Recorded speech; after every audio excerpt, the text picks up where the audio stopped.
Time for business, we could say. Anyone for tennis? Kate Moody joins us. Hi. French Open has got underway here in Paris. You've been looking at the impact of the coronavirus pandemic on the tournament's finances. Yeah, because of course we've seen in the last year the worlds of business and sports colliding ever more. This year, a limited number of fans are allowed to attend, as we're seeing at sporting events in a growing number of countries, including this weekend's final of the Champions League in Portugal. The restrictions, though, still mean a second year of reduced ticket sales at Roland-Garros, as Catherine Viette reports.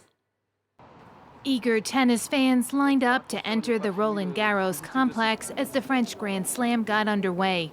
Due to the coronavirus pandemic, strict audience caps have been set, ranging from 15 to 35% capacity. That translates into just over 5,000 spectators a day through June 8th, and then for the end of the tournament, when restrictions are eased further, just over 13,000 visitors a day. The French Tennis Federation estimates that it will sell around 118,000 tickets this year. That's down from a record high of almost 500,000 tickets in 2019, but still much better than at the height of the pandemic in 2020. All of this has taken a massive toll on the tournament's bottom line and the federation's budget. The French Open provides 80% of the FFT's income. In 2018, ticket sales represented 17%, while partnerships and public relations each accounted for about 20%. The biggest slice, of course, coming from broadcast rights at 37%. In 2020, the French Open's revenues fell just over 50% compared to 2019 to 147 million euros. Still, over the past 10 years, the Federation has spent 380 million euros modernizing the tennis complex, adding a retractable roof to the stadium court and additional seats and lighting to the main courts.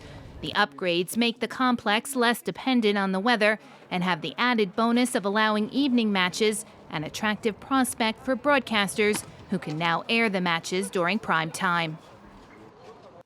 Let's check in on the day's trading action now. A relatively light session saw losses for the CAC 40 here in Paris and the DAX in Frankfurt. German stocks retreating from last week's record highs as data show inflation in the Eurozone's largest economy hitting 2.5%. That's its highest level since 2018. London's FTSE 100 was closed for a bank holiday, as was Wall Street for Memorial Day. Moving on to some of the day's other business headlines now. Well, that holiday weekend in the United States has seen a boom in domestic travel. Some 6 million people were expected to fly, with nearly 2 million passing through airport security on Friday. That's the highest level since the pandemic began.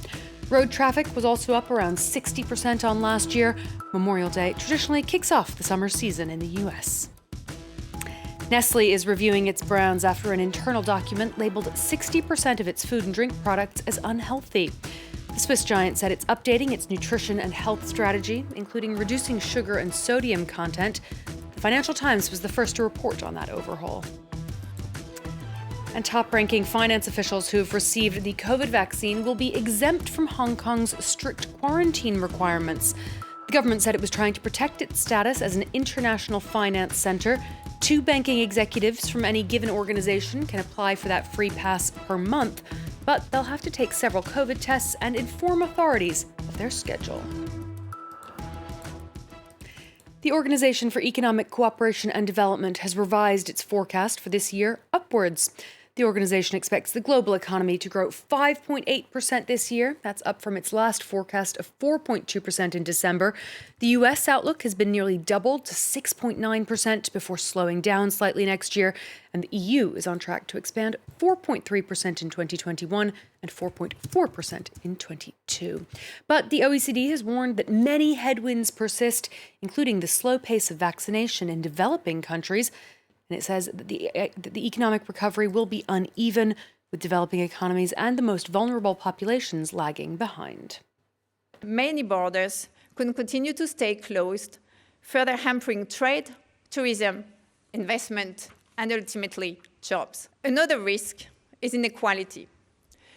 So the recovery is not only very uneven between countries, across sectors, but also across people. We need to collectively help emerging market economies more, boosting the production of vaccines, improving health infrastructure, and testing capacities. And that was indeed a more upbeat note for Angel Gurria, whose 15 years as Secretary General of the OECD are now coming to an end. He'll be replaced by the former Australian Finance Minister, Matthias Cormann. He takes office tomorrow, Mark. Kate, thank you very much indeed. Kate Moody of The Business. Pleasure to see you as always.